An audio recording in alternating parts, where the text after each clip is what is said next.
So, second game, Grudge Love Saturday. Jungle Basin is the map, and we've still got Kalekin versus Shase here. Zerg versus Protoss. Yeah. Interesting. And yes, the first game was a pretty interesting game, a real cracker there.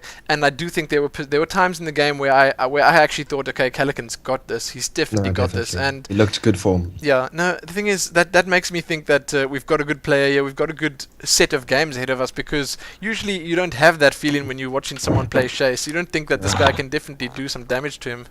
They just don't defend against the 4-gate as well as they should. But here we go. Everyone's loaded up. We're waiting for some of the spectators, unfortunately. Mm-hmm. That's alright. Jungle Basin. We'll have the patience. Oh, there we go. Okay, so we've got Shase spawning at the top left side of Jungle Basin as his green Protoss. That's always the color that he chooses, most of the time at least. And we've got Kalekin spawning bottom right. We've got Silva saying terrible map for Zerg. And yeah, Asim might be 100% right about the fact that it might be because of the third, because there's no way to really expand easily, as you were saying, to the third for third base. But let's see if Kalekin can do something sneaky on this map, because he seems to have pretty interesting, let's just say, a pretty interesting arsenal of strats. Definitely. I actually don't quite agree with what David's saying about the map. I can get the fact that the expansions are a bit of a problem and there's a free one for whoever wants to take it. But the backdoor does allow for quite a bit of flanking. The fact that this high ground in the middle has walkable area all around. You know, I honestly don't think there's no flanking on this No, map. I think there is flanking, but it works a little bit differently, because you've got to be really careful. There's a lot of up and down on this map. There are these, let's just say, ditches, these canyons here, and then there's that high ground in the middle. And if you get stuck in those canyons, then you're usually not in a good spot when you get attacked. And you really have to. I think those Zalnaga towers are really incredibly key in this map. They really will help out a lot if you can control them. Oh, every single time I try to tell someone how to play, which I can't. I'm just like, Zalnaga towers, man. Map awareness. You gotta know what's going on. That's how we used to always say, scouting. It all falls into that. It's all under the same category. No, most definitely. From Charis's side, we see the same play as last time. 9 pylon, 13 gateway. This is a long map, so even if it was a 6 pool, he would be in fairly good shape with this slightly later gateway. He's got his gas going down, chrono boosting those probes, like it a lot. Second pylon going down on 17. Might have wanted to put that down on 15, but I think he was just a little bit late on some of the collection. Yeah, and here's that probe again, standing at the expansion, and he's just waiting for that natural the hatchery to come down, because on this kind of map you really do expect that to happen. No, definitely. But here we have the same spawning pool extractor thing going down, so this might just be a late expansion once more. The problem I sometimes have as Zerg on this map is that with Zerg you obviously can't block your ramp. So should you not? Yeah, that's what I'm saying. Should you not get your creep spread very early, then the Protoss can actually just run in your base, stick to the left, and run straight to your natural. Nothing definitely. much you can do. That's also a big thing back in the day when 4-gate was like the only thing I could do. If you can separate someone, from the expansion or their main, you run into the main, you force field the ramp, and you just kind of cut their whole production in half. You basically fight half the opponent. I saw a very, very nice little trick there by Kalekin. He put his drone on the side of the entrance, so as the probe left, he could go down and expand. And now he does have his expansion going down in that protected back. And we have a second gas going down for Travis with the warp gate upgrade, but no chrono boosting on that this time. That tells the story on its own. Yeah. That'll be nice. I'd like to see a slightly different strat from him, maybe an early robo, or some early voids, because he now knows that expansion's going down, so he knows that Kalekin's going to be slightly later on the lair tech. Well, we'll see. He's going to put on his own expansion now at his natural. There we go. Nexus is going up, so both players taking advantage of this easy to defend small ramp and easy to get expansion in the back. I don't know if I like the fact that Shase is expanding, but I think when a player does that, he watches what his opponent's doing, he sort of mirrors it and tries to do it better. It doesn't really work like that in a PvZ. If you're playing Zerg versus Zerg, that's the kind of thing you could do. But Shase obviously feels comfortable with the fact that he can defend whatever the Zerg throws at him now, and it's not going to be very much right now, because as you can see, the Roach Warren is only going down right now, and he knows that the Zerg is only running off one gas, so tech is not going to happen just yet. Interesting. We'll see what happens. The Roach Warren, as you said, is there. Stargate. Yeah, we saw a Stargate being put down by Travis in his base. He's probably going to go for some early RS. I'm not surprised that he expands. I remember when Dreamer was still Sneaky. playing a lot. Yeah. I asked him once, why do you always expand early? Why don't you go for a one base play and then move on? And his flat out answer was just, I can't win against Zerg without an expansion. Mm. So Well, that's the I new followed that in as well. thing at the moment. A two-based time-in push. Okay, that's Very like the much only thing I ever hear from the whole of the games that I watched at DreamHack. They say that all the Protoss need to go two-base time-in, and it's very difficult to beat. I haven't been watching very much DreamHack, but I did watch one or two games, and that's what I heard. So Oh, Action Jesus. I love the fact that he's got such a joke of a nickname. That is yes. That's fantastic. That kid's Yeah. awesome. It's Alright. it's really cool. Yeah. So first Phoenix coming out as well. Yeah, first Phoenix, and that lair upgrade is already halfway for Kalekin, so he's just a little bit away from getting enough anti-air, but there are a couple of queens out though, 3 queens at the moment. Oh, definitely. Kalekin. Oh, we got liquid speed is lagging a bit there. That's not very nice. And this doesn't seem to be a tab lag, so we might have to take a second and wait for this to finish. We can talk a bit about this guy's nickname, it's pretty funny. Liquid speed. That looks Liquid like is actually the Team Liquid's tag, they use Liquid, don't they? So he's either in A Team Liquid, or he's a big fanboy, fanboy, or he's just, I think he's might just be oblivious of the fact that that's their tag. Maybe he just likes the word liquid. Liquid is a pretty cool I name. do like the word. It's a very pretty word. I mean, it does look cool. So whenever I see that somewhere, then I instantly like it, and I feel relieved that it's there. I'll share something with you guys. I woke up again later today with a cell phone number and a signature on my stomach. Oh, okay. So have you called that number? That's. I know it is. I was awake when she. Oh right. Okay. Sorry, I thought it was a bit of a mystery for you. That would have been a lot more interesting. Liquid speed out. Let's not worry about the mystery. Kalekin did see the Stargate go down when it was still constructing, so he is aware of that.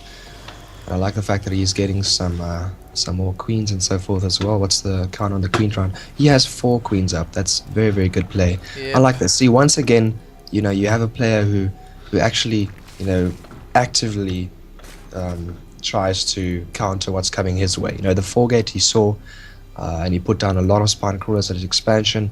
He saw the Stargate now, 4 queens, 3 at his natural, 1 in his main. And it's not like queens are useless. No, definitely not. He can get that creep spread across the map in no time at all. And we do see the Spire going down for our Zerg player now.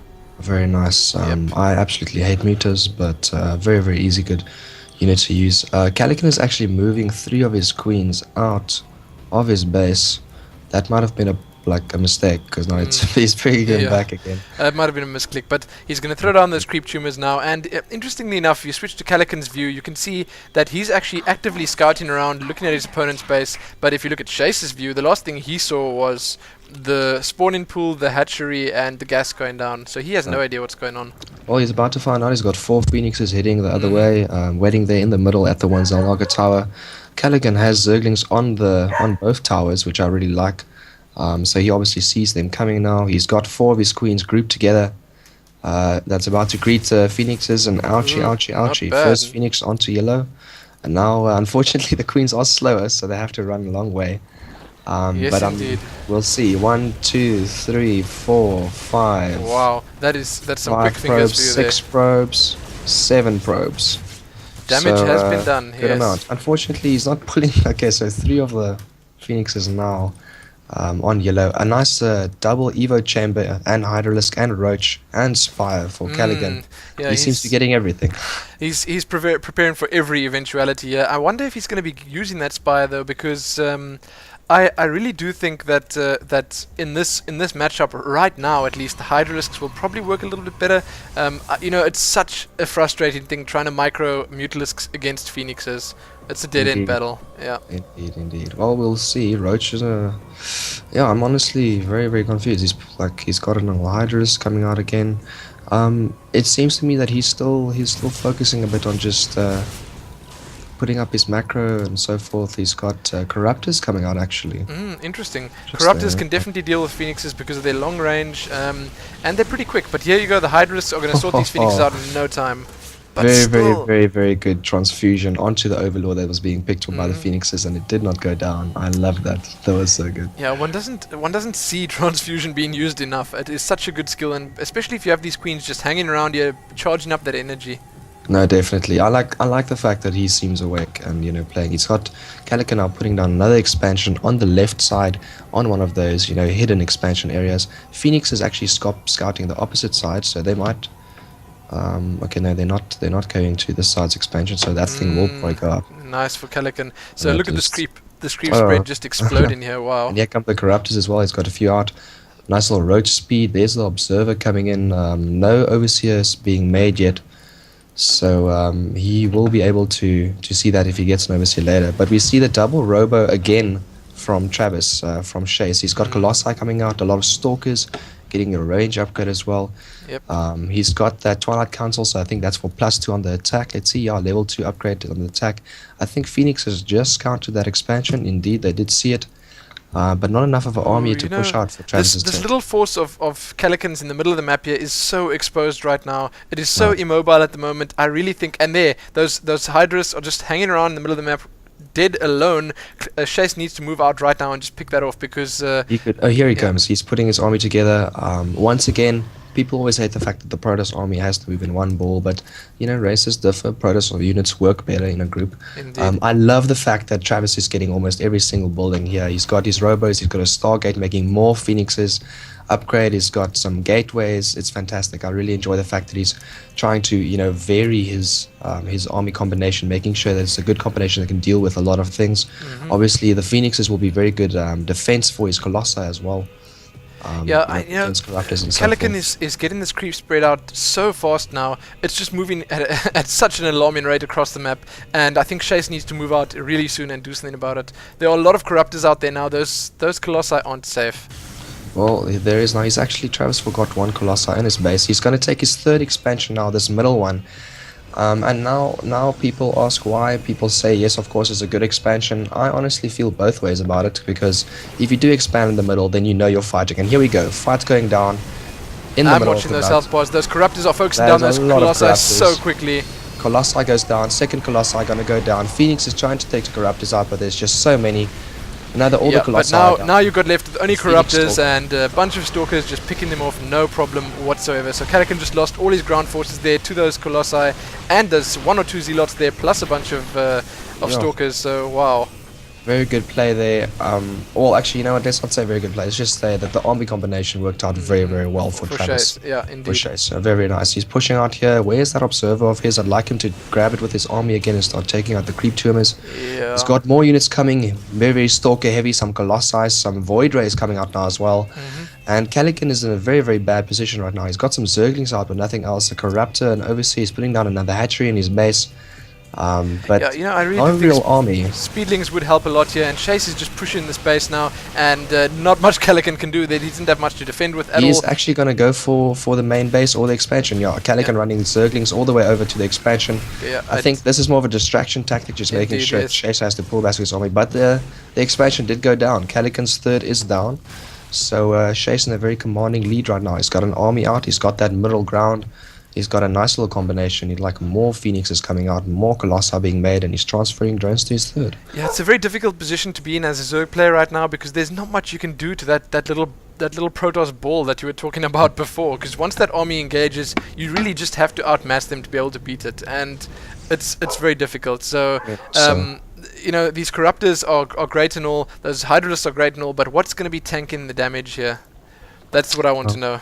Oh, I don't know. He's got a lot of Corruptors out. He definitely wants to take the Colossi out, but because he has that, he doesn't really have a lot of ground force. He's got some Zerglings. And those Stalkers are just doing such a great Fighters job here. on. Oh, not a very good position to fight in. The Protoss army bunching very well. A ground force can only attack like 2-3 of the units. That Colossi actually freaking out against the cliff. Oh my goodness. But all the Corruptors go down. Yeah, I have to say, terrible control there by, Kalekin just left those Corruptors to die. There's the GG. Terrible. GG loot call.